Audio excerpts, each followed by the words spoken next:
हाँ जी, तो कैसे हो आप लोग। मैं आपका नीलेश भैया बहुत बहुत स्वागत करता हूँ super fast classes YouTube channel पे। दोस्तों, आज की इस वीडियो में हम लोग पढ़ेंगे सामाजिक विज्ञान के क्लास 10th के कुछ महत्वपूर्ण सब्जेक्टिव प्रश्न। जी हाँ मेरे दोस्त, और ये सारे के सारे जो प्रश्न पढ़ेंगे ये आप लोग के बोर्ड एग्जाम में 4 मार्क में आएंगे, क्योंकि मैंने इस वीडियो में 4 मार्क वाले ही प्रश्नों को ऐड किया है। देखो, सब्जेक्टिव प्रश्न आपके जो बोर्ड एग्जाम में है 2 प्रकार के आएंगे, एक 4 मार्क वाले, एक 6 मार्क वाले। जो 4 मार्क वाले होंगे उनका आपको आंसर 80 शब्दों में लिखना होगा, और जो 6 मार्क वाले प्रश्न होंगे उनका आपको आंसर 150 शब्दों में लिखना होगा। तो चलो, इस वीडियो में मैंने 3 काफ़ी इंपॉर्टेंट 4 नंबर वाले प्रश्न लिया हुआ है। देखना आप लोग के बोर्ड एग्जाम में ये प्रश्न जो है डायरेक्टली फंसेंगे। ठीक है, तो चलो आपका टाइम वेस्ट न करते हुए मैं इस वीडियो को शुरू करता हूं। और बाकी कहूँगा, इस चैनल को अगर आप अभी तक सब्सक्राइब नहीं किए हो तो चैनल को सब्सक्राइब कर लेना और बेल आइकन को दबा लेना, जिससे मेरी सारी वीडियो की नोटिफिकेशन आपको मिलती रहे। देखो, यहाँ पे हम आ जाते हैं। सबसे पहले देखो, ये पहला प्रश्न है। देखो, चूंकि आप कहोगे कि ये सब खांचा खांचा हुआ आपने पहले पढ़ा रखा है, नहीं, अभी वीडियो यार शूट कर रहा था ना, तो मतलब वीडियो तो मैंने ऑन कर दिया था लेकिन माइक नहीं लगाया था, तो फिर ये दिक्कत हो गई, तो इसलिए फिर मैं यहाँ तक शूट किया था, तो फिर इसलिए शुरू से ये वीडियो चलो मैं एक बार और शूट कर लेता हूँ, कोई दिक्कत नहीं। ठीक है, सबसे पहला जो ये प्रश्न है यहाँ आप देख सकते हो। प्रश्न क्या है कि ऑटो वन बिस्मार्क को जर्मनी के एकीकरण का जनक क्यों कहा जाता है? 2 कारण लिखिए। ओके, जो ऑटो वन ये बिस्मार्क है उसको जर्मनी के एकीकरण का जनक क्यों कहा जाता है? इसका हमें मतलब 2 कारण लिखना है। तो सबसे पहले तो ये जर्मनी का एकीकरण क्या था इसके बारे में थोड़ा हम लोग यहाँ समझ लेते हैं। इस बगल में आपको समझा देता हूँ। देखो, पहले क्या था कि जर्मनी पहले छोटे छोटे गणराज्यों में मतलब बटा हुआ था। मतलब छोटे छोटे कई सारे गणराज्यों में बटा हुआ था। मान लो कुछ भाग पे कोई राजा, कुछ भाग पे कोई राजा, किसी भाग पे कोई राजा, मतलब जर्मनी अलग अलग छोटे छोटे भागों में बटा था, और उन छोटे छोटे भागों पे बहुत सारे राजा मतलब राज करते थे। ठीक है, उन्हीं में से एक मतलब एक पार्ट था प्रसा, जिसका नाम था क्या था? प्रसा। ठीक है, और जिसका एक तरह से राजा था विलियम प्रथम आपने नाम सुना होगा। अब देखो, और इसी विलियम प्रथम का जो एक प्रमुख मंत्री था ऑटो वन बिस्मार्क। ठीक है, वही था क्या? Auto von Bismarck. तो हुआ क्या था, देखो कि ऑटो वन बिस्मार्क से पहले ऑटो वन बिस्मार्क ने इन सारे मतलब इन जो अलग अलग गणराज्य थे इनको मतलब एक तरह से इनके बंधन को तोड़कर और जर्मनी को एक तरह से स्वतंत्र कर दिया, मतलब एक मतलब राष्ट्र बना दिया। तो इसीलिए ऑटो वन बिस्मार्क को हम लोग जर्मनी के एकीकरण का मतलब उसने ही इन सारे गणराज्यों को एकीकृत किया था, तो इसलिए उसको जनक कहा जाता है। लेकिन आप इसका आंसर कैसे लिखोगे अभी मैं आपको बताऊंगा। यहाँ पहले कुछ चीज़ें समझ लो। हुआ क्या था कि मतलब ये अलग अलग जो गणराज्य मतलब जर्मनी में अलग अलग जो ये बटे थे, इनको एकीकृत ऑटो वन बिस्मार्क से वहाँ के राष्ट्रवादी लोगों ने मतलब पहले ही कर दिया था। ऑटो वन बिस्मार्क से पहले ही जर्मनी के कुछ राष्ट्रवादी लोग थे जिन्होंने मतलब इन सभी पार्टों को मिलाकर एक राष्ट्र राज्य बनाने का प्रयत्न किया था। लेकिन हुआ क्या था कि उनके इस पहल को ये जो राजा थे ये मिलकर और कुछ फौज मिलकर मतलब दबा दिए थे। क्लियर? तो हुआ क्या था कि उसी में से प्रसा भी तो एक था। प्रसा के ही राजा जो विलियम प्रथम थे, मतलब वो काफ़ी अच्छे थे एक तरह से बोल सकते हैं, उनका ही मंत्री था ऑटो वन बिस्मार्क। इन्होंने मिलकर मतलब ये कोशिश किया कि हाँ, हमारा मतलब एक राष्ट्र होना चाहिए, एक देश होना चाहिए, छोटे छोटे पार्ट में डिवाइड नहीं होना चाहिए। तो इन्होंने ही मिलकर और इस पूरे गणराज्य को एक कर दिया। क्लियर है? तो वही देखो, इसको आप कैसे इसका आंसर लिखोगे। ठीक है, यहाँ पे देखो कि ऑटो वन बिस्मार्क को जर्मनी के एकीकरण का जनक क्यों कहा जाता है, 2 कारण लिखिए। तो चलो इसका आंसर देखते हैं। देखो, इसका आंसर आप लिखोगे कि ऑटो वन बिस्मार्क जो प्रसा का एक प्रमुख मंत्री था, उससे पहले ही जर्मनी के कुछ राष्ट्रवादी लोगों ने मिलकर जर्मनी के कुछ इलाकों को जोड़कर राष्ट्र राज्य बनाने का प्रयास किया। राष्ट्र राज्य बनाने का यानी वही एक तरह से एकीकृत करने का प्रयास किया, ये भी लिख सकते हो। परंतु उनके इस पहल को यानी उनके इस कार्य को राजशाही और फौज की ताकत ने मिलकर दबा दी। क्या? राजशाही और फौज की ताकत ने मिलकर दबा दी। क्लियर है? अब उसके बाद क्या हुआ कि उसके बाद प्रसा ने इसकी इटली को एकीकृत करने का जिम्मेदारी अपने ऊपर ले लिया। और देखो, ये जो मतलब राजशाही और फौज की ताकत ने मिलकर दबाई थी इटली को एकीकृत करने में जो राष्ट्रवादी लोग थे, ठीक है, तो उसमें जो राजशाही लोग थे उनका मतलब साथ जो प्रसा के बड़े भूस्वामी थे उन्होंने भी दिया था। ऐसा नहीं होता है कि जैसे हमारे ही राज्य में कुछ हो रहा है, उल्टा उल्टा कार्य हो रहा है और मतलब उल्टे में कुछ लोग उल्टा ही कर रहे हैं। तो ये जैसे ये मतलब सारे गणराज्य थे, ठीक है, तो ये सभी ने मिलकर उन राष्ट्रवादी लोगों को दबा दिया कि नहीं, ये सब एकीकृत नहीं होगा, हम अपने अपने इलाके में राज करेंगे, कोई राष्ट्र राज्य नहीं बनेगा। तो उसमें जो प्रसा के कुछ बड़े बड़े भूस्वामी लोग थे उन्होंने भी ये जो अलग अलग राजा थे उनको मदद किया था, ठीक है। लेकिन प्रसा के जो राजा थे विलियम प्रथम वो काफ़ी अच्छे थे, उनका मंत्री ऑटो वन बिस्मार्क भी काफ़ी अच्छा था, ये भी राष्ट्रवादी था। तो अगर मतलब दबा दिए, उसके बाद इन्होंने मतलब प्रसा ने एक तरह से इटली को एकीकृत करने का जिम्मा संभाल लिया। तो वही हमने आगे देखो यहाँ पे लिखा हुआ है, यहाँ पे मैं आ जाता हूँ, भूस्वामियों ने भी समर्थन किया। आगे देखो, इसके बाद प्रसा ने जर्मनी, यहाँ माफ करना मैंने इटली लिख दिया था, ठीक है। इसके बाद प्रसा ने जर्मनी के राष्ट्रीय एकीकरण का नेतृत्व संभाला, ओके। और प्रसा के मंत्री ऑटो वन बिस्मार्क ने प्रसा की सेना और नौकरशाही की मदद से 7 वर्षों के दौरान ऑस्ट्रिया, डेनमार्क और फ्रांस जैसे देशों को हराया और भाई बार बार इटली लिख दिया हूँ, जर्मनी के एकीकरण का कार्य पूरा किया। क्लियर है। इन कारणवश ऑटो वन बिस्मार्क को जर्मनी के एकीकरण का जनक कहा जाता है। ये आंसर हुआ पूरा का पूरा। देखो ये आंसर आप कहीं भी खोज लो, किसी भी क्वेश्चन बैंक में नहीं मिलेगा, क्योंकि बहुत सारे लोग मैं देख रहा हूँ कि क्वेश्चन बैंक से डायरेक्ट छाप देते हैं आंसर और वही आपको बता देते हैं, लेकिन ये गलत है भाई। और किसी भी गाइड, किसी भी क्वेश्चन बैंक का मतलब आप कितना याद करोगे, ये आपके पूरे जो आपकी एनसीईआरटी की बुक है ना, एकदम बुक के अनुसार ये सारा का सारा चीज़ लिखा गया है। आप अपना पहला चैप्टर पढ़ोगे, उसमें ऑटो वन बिस्मार्क के बारे में पढ़ोगे तो देखोगे यार ये तो बुक से ही पूरा पूरा लिखा गया है। तो बुक का उपयोग करो, क्योंकि आपकी बुक सबसे बेस्ट है। तो चलो, आशा करता हूँ ये प्रश्न आपको क्लियर हो गया होगा कि ऑटो वन बिस्मार्क को जर्मनी के एकीकरण का जनक क्यों कहा जाता है। 2 कारण लिखे तो इसमें आपका कारण भी हो गया है। मैं एक बार और आंसर पढ़ देता हूँ। देखो, ऑटो वन बिस्मार्क जो प्रसा का एक प्रमुख मंत्री था, उससे पहले ही जर्मनी के कुछ राष्ट्रवादी लोगों ने मिलकर जर्मनी के कुछ इलाकों को जोड़कर राष्ट्र राज्य बनाने का प्रयास किया, परंतु उनके इस पहल को राजशाही और फौज की ताकत ने मिलकर दबा दी और उनका प्रसा के बड़े भूस्वामी ने भी समर्थन किया।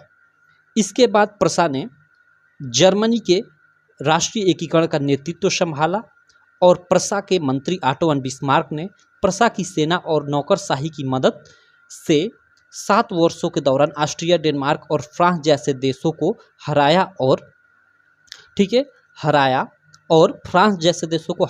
और जर्मनी के एकीकरण का कार्य पूरा किया।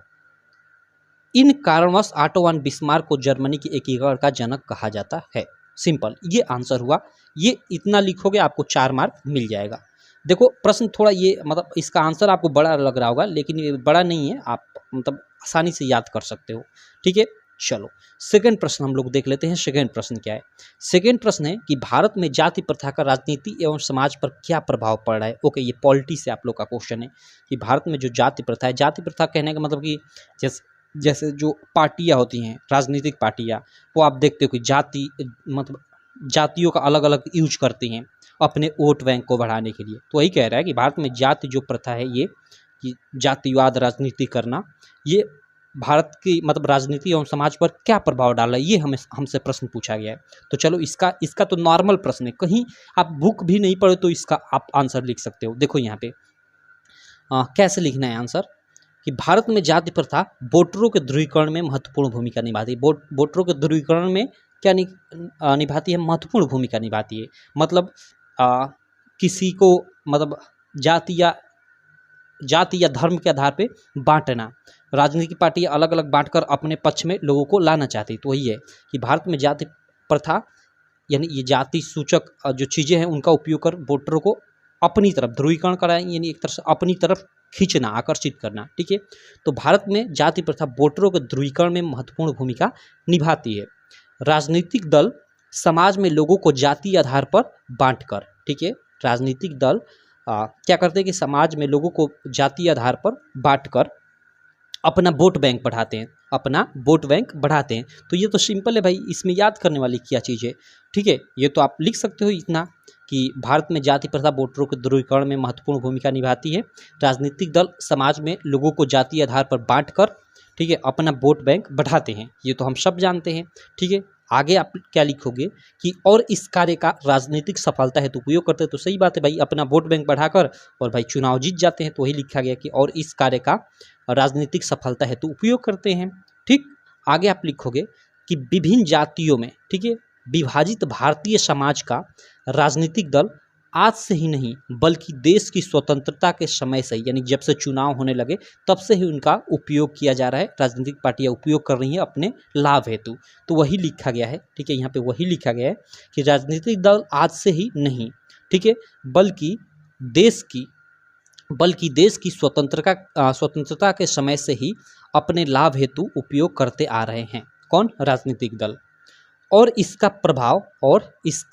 प्रभाव यह होता है कि समाज कभी कभी योग्य प्रतिनिधि यानी वही नेता योग्य प्रतिनिधि को छोड़कर अयोग्य प्रतिनिधि को चुन लेता है, जिससे सामाजिक विकास में बाधा तो उत्पन्न होती ही है और इसके साथ साथ जाति प्रथा के कारण समाज में कभी कभी टकराव की स्थिति भी पैदा हो जाती है। तो देखो, ये इस प्रश्न का पूरा आंसर रहा नॉर्मल एकदम भाषा में, कहीं किसी भी बुक में खोज लो, कहीं भी किसी भी क्वेश्चन बैंक में खोज लो, ऐसा आंसर आपको नहीं मिलेगा, क्योंकि ये मैंने खुद अपने मन से लिखा है। और मैं भी कहूँगा कि मैं ये जैसे लिखा हूँ, मतलब आप इसको याद मत करो ना, इसको समझो कि ये कैसे लिखा गया है। समझ लेते हो तो मैं गारंटी देता हूँ कि आप एक बार लिखने का तो प्रयास करो, आप मुझसे अच्छा भी लिख सकते हो, ठीक है, मुझसे ज़्यादा भी लिख सकते हो। तो आप समझो और ऐसे प्रश्नों को खुद से लिखने का प्रयास करो। कहीं क्वेश्चन बैंक से याद करने की आपको जरूरत नहीं है, कहीं बुक से याद करने की जरूरत नहीं है। हाँ, मैं कहूँगा कि आप बुक अपना अच्छे से एक बार पढ़ना, जो क्लास में आपको पढ़ाया जा रहा है या कोचिंग में आपके पढ़ाया जा रहा है, तो बुक को अच्छे से पढ़ना, क्योंकि एक बार अच्छे से पढ़ना जरूरी होता है। आप चाहोगे बिना पढ़े इन क्वेश्चंस का आंसर मैं दे दूँ तो आई थिंक संभव नहीं है। इस प्रश्न का तो आप आंसर दे सकते हो, लेकिन जो ये ऑटो वन बिस्मार्क वाला प्रश्न था, अब भाई इसको तो बिना पढ़े आंसर नहीं दे सकते, ठीक है। हाँ, ये तो भाई राजनीतिक वाला, ये तो भाई नॉर्मल ये प्रश्न था जो हमारे लाइफ से रिलेटेड है, तो इसको आप लिख सकते हो, लेकिन इस प्रश्न को नहीं लिख सकते। इसीलिए आपको चैप्टर वाइज अच्छे से पढ़ना जरूरी है चीज़ों को, ठीक। चलो, ये रहा हम लोग का सेकेंड प्रश्न। अब हम लोग थर्ड प्रश्न देख लेते हैं। यहाँ पे ये भी काफ़ी इंपॉर्टेंट प्रश्न है, ठीक है। ये आपका ज्योग्राफी यानी भूगोल वाले पार्ट से है। प्रश्न क्या है, इसको भी आप लोग देख सकते हो स्क्रीन पे, ठीक है, कि पहाड़ी क्षेत्रों में मृदा अपरदन की रोकथाम के लिए क्या कदम उठाने चाहिए। काफ़ी वेरी इंपॉर्टेंट क्वेश्चन, ये शायद 2020 के बोर्ड एग्जाम में आया हुआ प्रश्न है, तो इस साल इसके आने की बहुत ज़्यादा संभावना है, ठीक है, क्योंकि काफ़ी मस्त प्रश्न भी है। चलो, पहाड़ी क्षेत्रों में मृदा अपरदन यानी मृदा के कटाव, अपरदन मीन्स वही कटाव, मृदा मीन्स मिट्टी के कटाव के रोकथाम क्या है, उसके लिए हमें क्या कदम उठाना चाहिए। तो चलो यहाँ हम लोग उत्तर लिखते हैं। मृदा के कटाव और उसके बहाव की प्रक्रिया को मृदा अपरदन कहते हैं। पहले तो हम लोग थोड़ा मृदा अपरदन के बारे में लिख लेते हैं, ये मृदा अपरदन होती क्या है, तो यहाँ पे लिख सकते हैं कि मृदा के कटाव और उसके बहाव की प्रक्रिया को मृदा अपरदन कहते हैं, यानी मिट्टी का कटकर बह जाना, वही क्या है, मृदा अपरदन है, ठीक है। मृदा अपरदन विभिन्न मानवीय कारणों से होता है, ठीक है। यहाँ पे मानवीय कारणों से नहीं होता है, अधिकांशतः मानवीय कारणों से होता है, साथ ही साथ इसके प्राकृतिक कारणों से भी होता है, लेकिन यहाँ मैंने मानवीय कारणों को ही फोकस किया है। तो आप ऐसे भी लिख सकते हो कि मृदा अपरदन अधिकांशतः विभिन्न प्रकार के मानवीय कारणों के द्वारा होता है, ऐसे लिख सकते हो, ठीक है। आगे लिखोगे पहाड़ी क्षेत्रों में मृदा अपरदन की रोकथाम के लिए निम्न उपाय अपनाने चाहिए, इतना लिखकर और यहाँ उपाय आप लिख लो। जैसे फर्स्ट है कि पहाड़ी क्षेत्रों में ढाल मीन समझ रहे हो ना, ऐसे ऐसे होता है ना, इधर ऊपर और इस तरह ये नीचे तरफ आना, तो ये ढाल होता है, इसको ढाल बोलते हैं। आपके हाँ भाई, यूपी के किस जिले से हो, कहाँ से हो, अलग अलग जिलों में अलग अलग भाषाएं यूज की जाती हैं। भाषाएं मीन्स वही एक तरह से इनको समझने का तरीका, ठीक है। तो ऐसे होता है ना, ढाल टाइप का, इधर ऊंच होता है और जाते जाते आगे खाल होता है, तो इसको ही हम लोग ढाल बोलते हैं। तो पहाड़ी क्षेत्रों में ऐसे ही खेत होते हैं, आप जानते होंगे, तो पहाड़ी या ज़मीनें होती हैं। तो पहाड़ी क्षेत्रों में ढालों पर अधिक से अधिक वृक्ष लगाना चाहिए, क्योंकि वृक्ष मृदा अपरदन को रोकते हैं। जी हमें दोस्त, अगर आप वृक्ष लगाते हो तो वो मृदा अपरदन को रोकेगा, क्योंकि उसकी जड़ें देखते हो एकदम ज़मीन को जकड़े रहती हैं, मिट्टी को जकड़े रहती हैं और मिट्टी को बहाव से रोकती हैं। जैसे आप लोगों ने इस बरसात की अभी टाइम चल रहा है, तो बरसात के टाइम में आपने देखा होगा कि आसपास ही आपने देखा होगा कि जहाँ पे मतलब मतलब घास ओस जमी हो, जहाँ पे घास ओस स्थित हो, वहाँ पे मिट्टी मतलब नहीं उसका बहाव कम होता है, एकदम ना के बराबर होता है। और जहाँ मिट्टी नहीं होती उस जगह पे आपने देखा होगा कि मतलब मिट्टी वहाँ से सॉरी, जहाँ पे मतलब घास नहीं होती वहाँ पे देखा होगा आपने कि मिट्टी मतलब आसानी से बारिश के कारण बह जाती है वहाँ से। तो यहाँ क्या हो गया, मृदा अपरदन। और जहाँ घास रहती है वहाँ मृदा अपरदन नहीं होता है। ठीक है, लगभग होता है लेकिन नॉर्मली होता है लगभग ना के बराबर। तो वही कह रहा है कि पहाड़ी क्षेत्रों में ढालों पर अधिक से अधिक वृक्ष लगाना चाहिए, क्योंकि वृक्ष मृदा अपरदन को रोकते हैं। अब किस प्रकार रोकते हैं यहाँ आगे, और आप इसका आंसर बढ़ाना चाहते हो तो एक्सप्लेन कर सकते हो कि उनकी जड़ें जमीन को जकड़ी रहती है, ऐसे वैसे जो आपके मन में आए यहाँ आप अपने हिसाब से लिख सकते हो, इसका आंसर बढ़ा सकते हो। ठीक, तो ये फर्स्ट रहा। इधर एक दो और लिख देते हैं। यहाँ पे देखो सेकेंड है, क्या है कि पहाड़ी क्षेत्रों में सीढ़ीदार खेत बनाकर, ओके, अगर खेती जो मतलब भूमि है तो वहाँ पे हमें भाई पेड़ और जंगल तो नहीं लगाना चाहिए वहाँ पे, तो भाई नॉर्मल मतलब भाई अपनी खेती करने की ज़मीन है तो वहाँ पेड़ क्यों लगाओगे, कोई भी नहीं लगाएगा। तो वहाँ पे आपको क्या करना है कि भाई सीढ़ीदार खेती करना है, ठीक, या से सीढ़ीदार खेत बनाना है जहाँ कृषि योग्य भूमि है। तो पहाड़ी क्षेत्रों में सीढ़ीदार खेत बनाकर कृषि करनी चाहिए। ठीक है, या कृषि योग्य भूमि पर ऐसे भी लिख सकते हो कि पहाड़ी क्षेत्रों में कृषि योग्य भूमि पर सीढ़ीदार खेत बनाकर कृषि करनी चाहिए। ठीक है, जिससे मृदा अपरदन कम हो सके। और इसके साथ साथ खेतों की जुताई ढालों के लंबवत करनी चाहिए। ये भी काफ़ी इंपॉर्टेंट है। ढालों के लंबवत क्यों, जैसे ये ढाल है, ठीक है, ये इस प्रकार मतलब इधर ऊंच है इधर मतलब खाल है, ऐसे मतलब, तो इस यहाँ पानी डालोगे तो आसानी से यहाँ से चीज़ें नीचे आ जाएंगी। इस प्रकार मिट्टी भी इसके साथ आएगी। अगर जुताई को इसके लंबवत, लंबवत में ये इसके लंबवत हो गया, इस ऐसे लंबवत करते हो तो पानी भी आएगा, तो पानी भी उसमें मतलब कियारी कियारी टाइप का बन जाएगा, उसमें रुकेगा। और उसके साथ साथ मतलब मिट्टी का कटाव भी रुकेगा और आपका खेत भी अच्छा होगा, पानी रुक जाएगा तो भाई, क्योंकि कृषि योग्य भूमि है। तो यही कह रहा है।